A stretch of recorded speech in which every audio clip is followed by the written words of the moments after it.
11 Juni 2022, pasukan keamanan Saudi menangkap Muhammad Al-Ghamdi di depan istri dan anak-anaknya di luar rumahnya di lingkungan Al-Nawariyah di Mekah.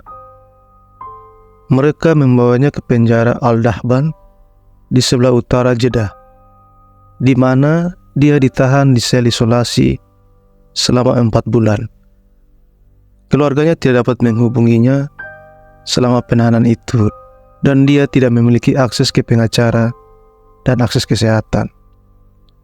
Pihak berwenang kemudian memindahkannya ke penjara Al-Hayr di Riyadh. Belakangan, Muhammad Al-Ghamdi menderita sejumlah masalah kesehatan fisik dan kesehatan mental yang serius, karena pihak berwenang Saudi kurang memberikan pelayanan medis yang diperlukan untuk merawat kondisinya. Apa alasan penangkapannya? Mari kita telusuri fakta ceritanya.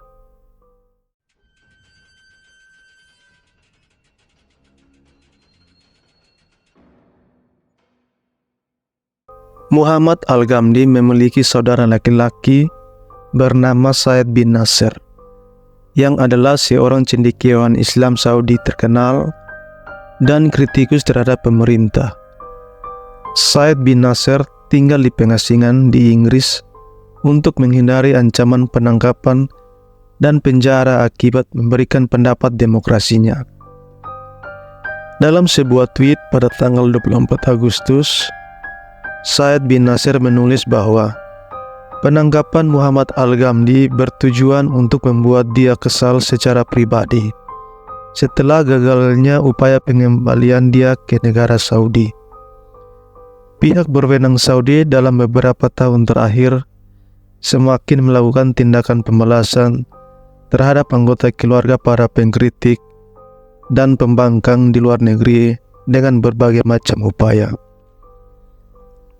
Muhammad Al-Ghamdi diinterogasi terkait tweet dan opini politik serta menanyakan pendapatnya tentang individu yang dipenjara karena menggunakan hak kebebasan berekspresi.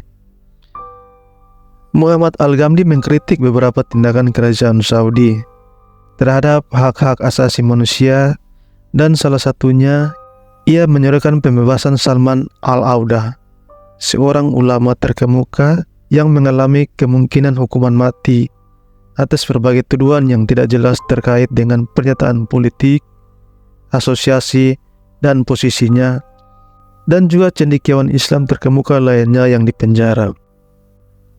Pada 10 Juli 2023, Pengadilan Kriminal Khusus, Pengadilan Kontraterorisme Arab Saudi, menjatuhkan hukuman mati pada Muhammad Al-Ghamdi. Dia didakwa melakukan tindak pidana atas opini yang diungkapkan di media sosial. Tuduhan tersebut termasuk pengkhianatan terhadap negara, agama, dan penguasa, menyebabkan rumor palsu dengan maksud mengganggu ketertiban umum dan mengganggu stabilitas keamanan, dan mendukung ideologis teroris dan kelompok teroris. Keputusan persidangan Al-Ghamdi menyatakan bahwa dia menggunakan platform media sosial YouTube dan X yang sebelumnya Twitter, yakni akun pertama memiliki 2 pengikut dan akun kedua memiliki 8 pengikut. Kedua akun tersebut yang memiliki gabungan kurang dari 1000 tweet, sebagian besar berisi retweet dari kritikus terkenal terhadap pemerintah Saudi. Jaksa penuntut umum meminta hukuman maksimal atas seluruh dakwaan terhadap Al-Ghamdi. Pengadilan menjatuhkan hukuman dengan alasan bahwa kejahatan Al-Ghamdi tersebut telah menjatuhkan reputasi dan nama baik raja serta putra mahkota melalui 2 platform media sosial besar. Oleh karena itu, pemerintah Saudi perlu mengambil tindakan hukuman yang tegas. Muhammad Al-Ghamdi tidak memiliki pengacara selama hampir 1 tahun, dan setelah itu akhirnya dia mendapatkan perwakilan hukum. Dia hanya dapat berbicara dengan pengacaranya sesaat sebelum dia disidangkan di pengadilan. Pembelaannya dalam persidangan Al-Ghamdi tidak menganggap dirinya seorang aktivis politik hak asasi manusia. Dia menyatakan bahwa dia adalah warga negara yang hanya menyatakan keprihatinannya terhadap pemerintah Saudi melalui platform X. Hukuman mati terhadap Al-Ghamdi adalah yang terbaru dan terberat dalam serangkaian kasus di mana pemerintah Saudi menginginkan agar pengguna media sosial berekspresi secara santun dan damai di media sosial. Selama setahun terakhir, pengadilan Saudi telah memvonis dan menjatuhkan hukuman puluhan tahun kepada pengguna media sosial lainnya yang mengkritik pemerintah. Misalnya kontroversi putusan hukuman penjara akibat penggunaan media sosial kepada Salma Al-Shehab, pembela hak-hak perempuan, dari putusan 34 tahun kemudian dikurangi di tingkat banding menjadi 27 tahun.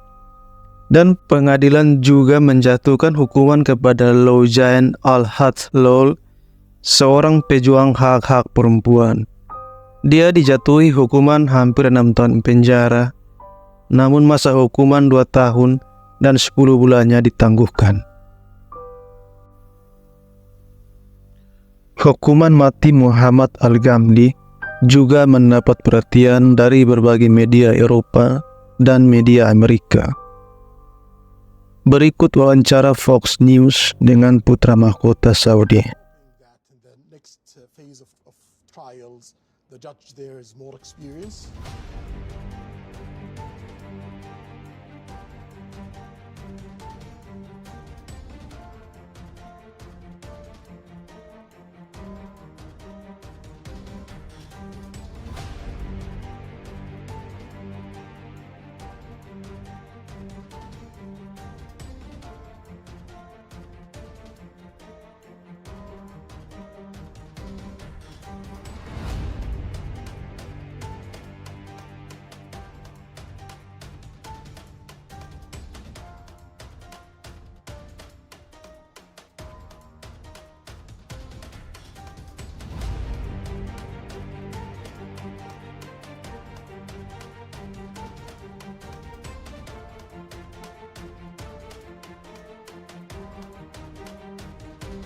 Saudi man receives death penalty for posts online. Latest case in wide-ranging crackdown on dissent. I guess dealing with his posts on X, formerly Twitter. So one, is that true? And two, are you changing that aspect? Yeah, shamefully it's true. So it's something I don't like. Can't you change that? We are doing our best to do that. We already add a few laws. We changed tens of laws in Saudi Arabia, and the list have more than 1,000 items. And in the cabinet, I have only 150 lawyers. So I'm trying to prioritize the change day by day. But we are not happy with that. We are ashamed of that. But the judicial system have to follow the laws, and I cannot tell the judge that do that and ignore the law, because that's against the rule of law.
Berbagai rangkaian putusan ini, Pengadilan Arab Saudi mendapat banyak komentar dari berbagai organisasi hak asasi manusia. Antara lain, Joy Sia, peneliti Arab Saudi di Human Rights Watch. Human Rights Watch adalah sebuah organisasi non-profit non-pemerintahan yang berbasis di New York. Tujuannya adalah untuk mempromosikan hak asasi manusia dan keadilan di seluruh dunia.